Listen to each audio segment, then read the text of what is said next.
আলহামদুলিল্লাহ। সম্মানিত মুসল্লি কেরাম, আমরা যে বিষয় আলোচনা আমরা শুনতেছিলাম যে একই খাবার একজনের জন্য খাওয়া মাকরুহ, একজনের জন্য হালাল, আরেকজনের জন্য হারাম। বড় আশ্চর্য কথা, একই খাবার কেউর জন্য হালাল, কেউর জন্য মাকরুহ, কেউর জন্য হারাম। এটা কেন হয়? আর এটা যার জন্য হারাম তখন সে খাইতে পারবে না, কিন্তু সে জানতোই না যে আমার জন্য এই খাবার খাওয়া হারাম।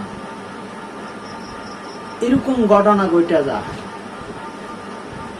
হাদিসে আছে যে তোমরা যদি আল্লাহ ওয়ালা হও, ইমানদার হও, তাহলে নিজের জন্য যেটা পছন্দ করো, অন্যের জন্য এটা পছন্দ করো। নিজের জন্য যেটা ভালো মনে করো না, এটা অন্যের জন্যও ভালো না। অথচ দেখা যায়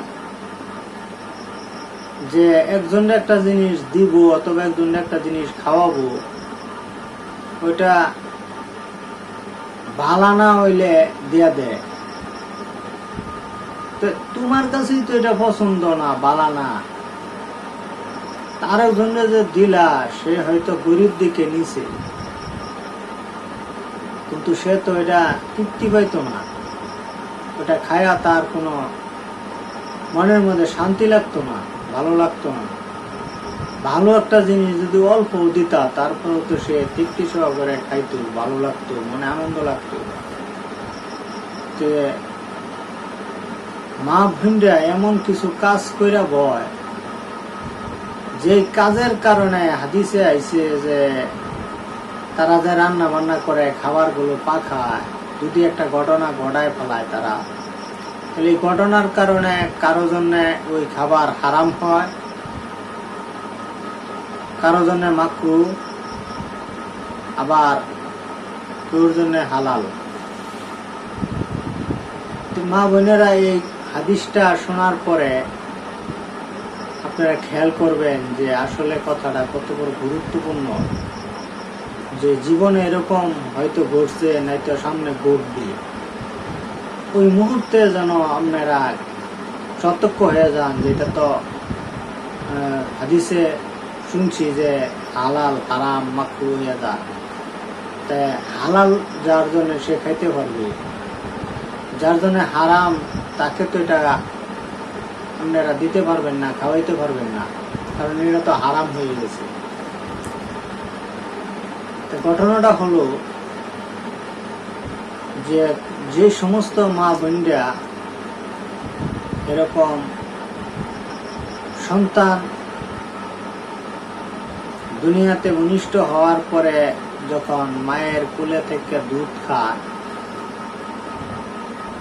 তখন কি করে তারা রান্না বান্না করে বলা, শরীরের চাপ লাগার কারণেই হোক, অথবা এমনি বাচ্চায় দুধ খাইতেছে বলাই হোক, যে কোনো কারণে হোক, কোনো খাবারে যদি সামান্যতম একটু দুধ স্তন থেকে ছিটতে যায় কোনো খাবারে পরে, আর এটা যদি মা বোনেরা বুঝতে পারে যে হ্যাঁ আমাদের স্তনের সামান্যতম একটু অংশ দুধের খাবারে যায় পড়ছে কোনো খাদ্য, তাহলে এটা হিসাব মিলাইতে হবে যে এই যে খাবারে যে দুধটা পড়ছে, এটা যদি এই সন্তানের বাবাই খায়, তাহলে তার জন্য এই খাবার হারাম। কারণ সামান্যতম অংশ দুধের অংশ পড়ার কারণে খাবার হারাম হয়েছে। আর যদি সন্তানের মা খায়, তাহলে মার স্তনের দুধ খাবারে পড়ছে তার জন্য মাকরুহ। আর যদি সন্তানে ওই খাবার খায় তাহলে তার জন্য খাবারটা হালাল। এখন আপনি যদি জান্না অন্য স্বামীকে ওই খাবারটা খাওয়ান তাহলে তোমার এই দুধের সামান্যতম একটু অংশ সিটটা যেভাবেই হোক পড়ছে, করার কারণে ওই খাবার হারাম হয়ে গেছে, সেটা আপনি খাওয়াইলেন। এই জন্যে আপনার ওই মুহূর্তে এটা খেয়াল করতে হবে যে এই খাবার যেন এই বাচ্চার বাপে না খায়, তাকে এটা খাওয়ানো যাবে না, দেওয়া যাবে না। তা আশা করি এই জন্যেই অনেক কিছু ভুল হয়ে ভুল করে ফেলা, এটা আমাদের সাবধান হতে হবে, সতর্ক হইতে হবে, মাসলা মাসাইল আমাদের জানতে হবে। আরো যে কথাগুলো আমরা শুনলাম আমরা আমল করি, বেশি বেশি ইবাদত করি, আল্লাহ তাআলার কাছে তওবা করি, মাফ চাই।